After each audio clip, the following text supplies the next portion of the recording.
drop some verse or something like that on Daz's stuff on the dog food.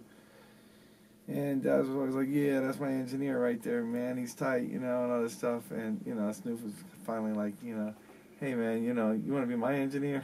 I was like, sure. I mean, I'll be all your engineers. I just wanted to be working a lot. It's gainful employment, right? Yeah, and they seemed nice to work with and everything, No one was a problem. I didn't understand why everyone was scared to work with them and all. I wasn't scared to work with them. They were really nice. It was fun. We played video games sometimes, all that stuff. It was fun.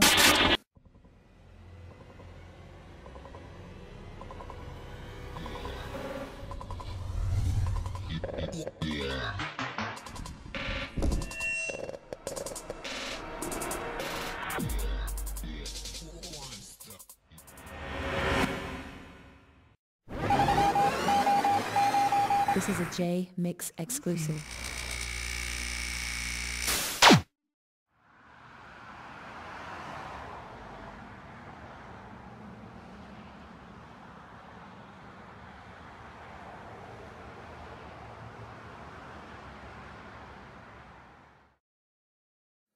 Did that ever change over time as, the popularity got more and more, the egos got more and more? Did you ever see that change at all? Not with Snoop or Dog Pound or, any of that camp. No, I mean, I think Pac was a little more, I'd say, egotistical than Snoop, really was. And I think that he was a lot different than Snoop, where Snoop would roll up 5 blunts and take a hit and pass it all around, and, Pac would roll a blunt and take like 10 hits, and then he'd pass what was left over. So it was just a different vibe, It wasn't like, Pac was a dick or nothing. It was just that he was just different than Snoop. Snoop's always been really generous, really cool and everything, So, of course, I hit it off right away with Snoop, And, Pac was fun in the studio. He would always bag on people and do all that stuff. And it was fun, it was a fun environment. But it was just a lot different than with Snoop. So when I was doing some Snoop albums over there. And I was working on Dogfather and a couple things after. And, he was like, I'd like my live sound to be as good as my studio sound. And, he said, you want to go on the road with me and do my concerts? And I was like, that sounds good. I knew it was going to take me out of the studio a little bit, but I had already been seasoned because I had to make money doing live shows through college and stuff, so I already knew how to do that.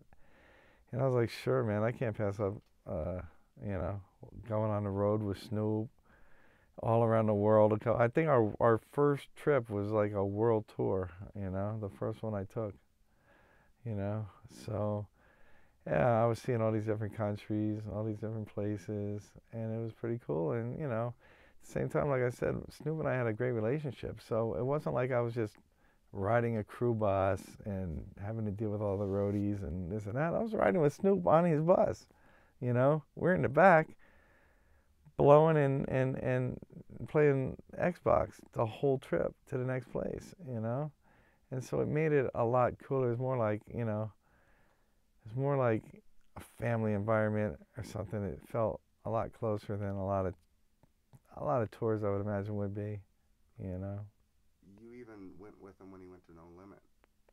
Yeah. I still did stuff over No Limit. And we still did a lot of concerts. Actually, I remember C Murder. I mixed his concert for him because I was already there, C Murder's like, man, I want my shit to sound good too, I was like, I got you, And his show was only like 15 minutes or something like that, I was like, I'll just charge you half what I'm charging Snoop, And he's like, that's cool. And he paid me in cash every night at the end. And I was like, this is great. That's a great gig. Yeah, this was great. So I would be doubling it up on the road there. And then No Limit thing was pretty cool. I liked a lot of those guys. I I did Cain and Abel's album. Oh wow.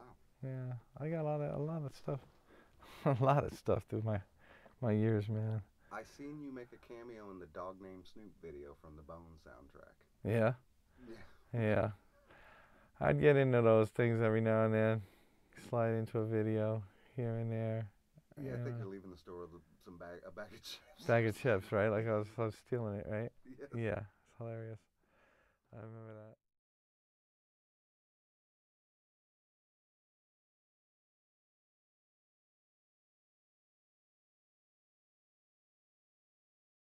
This is a Jmix exclusive.